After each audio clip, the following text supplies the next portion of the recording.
اعوذ باللہ من الشیطان الرجیم بسم اللہ الرحمن الرحیم الحمد للہ والصلاۃ والسلام علی اہلہا اما بعد بسم اللہ الرحمن الرحیم۔ آج قرآن معلومات کے حوالے سے جس موضوع پہ ہم گفتگو کریں گے وہ ہے قرآن مجید اور معجزہ۔ عزیزان محترم، ہر نبی کو اس کے زمانے کے لحاظ سے معجزہ دیا گیا، کیونکہ ہر نبی کی امت محدود تھی اور ان کی احکام شریعت بھی ایک خاص زمانے تک تھے۔ جیسا کہ جناب موسیٰ علیہ السلام کے دور میں جادوگروں کا عروج تھا، تو ان کو جو معجزہ دیا گیا، ان کا عصا اژدہا میں تبدیل ہو جاتا تھا، یا ان کے عصا کے مارنے سے چشمے بن جاتے تھے، یا پانی میں راستے بن جاتے تھے۔ وہ سب ایسی چیزیں تھیں جو جادوگروں کو بے بس کرنے کے لیے، سمجھنے کے لیے پیش کی جاتی تھیں۔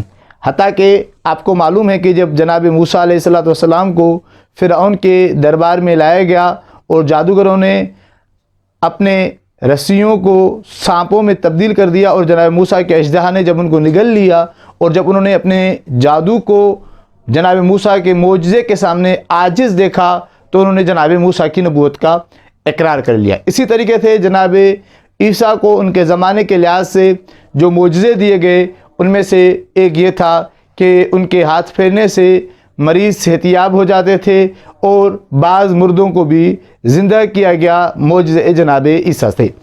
عزیزان محترم، کیونکہ ان تمام نبیوں کا سلسلہ نبوت محدود تھا، اور ہمارے نبی مکرم محمد مصطفیٰ صلی اللہ علیہ وسلم جن کے لیے ارشاد ہوتا ہے بسم اللہ الرحمن الرحیم وما ارسلناک الا رحمتا للعالمین، جو کہ عالمین کے لیے رحمت ہیں، اور جن کے دین کے لیے ارشاد ہوتا ہے بسم اللہ الرحمن الرحیم ان دین عند اللہ الاسلام۔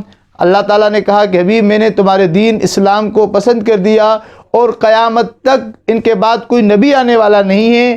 ان کا دین عالمی دین ہے، ان کا دین قیامت تک باقی رہنے والا دین ہے، تو ان کا جو معجزہ قرآن کی صورت میں ہے وہ بھی قیامت تک باقی رہنے والا ہے۔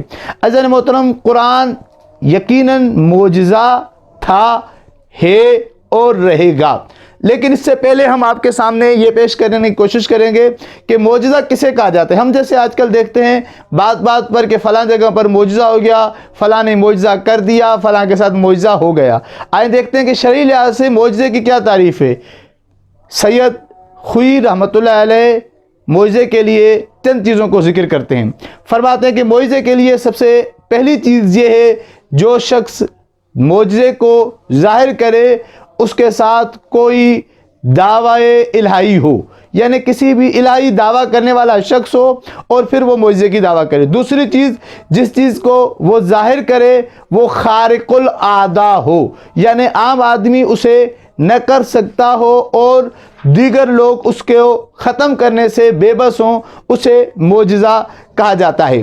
اب یہاں پر ہم اس چیز کو، جب معجزہ خارق العادہ ہو اور معجزہ کرنے والا شخص وہ ہو جس نے دعوی الہی کیا ہو، اگر کسی ایسے شخص سے ریاضت نفس کی بنا پر یا عبادت الہی میں خلوص کی بنا پر کوئی ایسی چیز صادر ہوتی ہے جو خارق العادہ ہے، لیکن ساتھ میں دعوی عہدہ الہی نہیں ہے، نہ نبوت کا دعویٰ ہے نہ امامت کا دعویٰ ہے، اسے ہم معجزہ نہیں کہہ سکتے، بلکہ اسے ہم کرامت یا کسی دیگر چیز کے ساتھ منسوب کریں گے۔ معجزے کے لیے ضروری ہے کہ اس شخص کا ساتھ میں دعوی الہی بھی ہو۔